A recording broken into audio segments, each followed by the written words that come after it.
L'ambition de la Solideo, c'est de réaliser dès maintenant la ville européenne de 2030. Qu'est-ce qu'on appelle la ville de 2030 ? C'est une ville sobre en énergie, sobre en ressources, sobre en eau. C'est une ville confortable et même sous le climat de 2050 avec les changements climatiques. C'est une ville de brassage en fait, où se mélangent les salariés, les habitants, jeunes, moins jeunes. C'est une ville accessible à tous.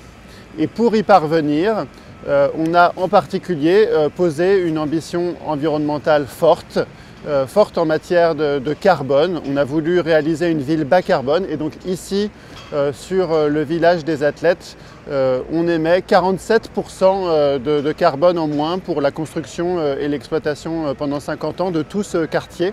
On a voulu une ville adaptée au changement climatique, adaptée au climat de 2050, résiliente, une ville support de biodiversité.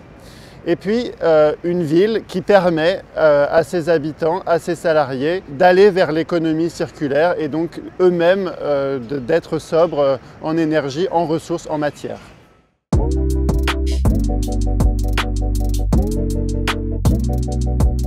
Pour tenir nos ambitions, on a principalement activé 3 leviers.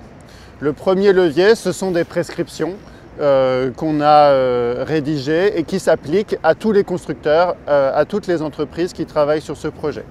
En matière d'économie circulaire, par exemple, 75% des matériaux, des produits qui sont utilisés pour la phase jeu et démontés ensuite doivent être réemployés.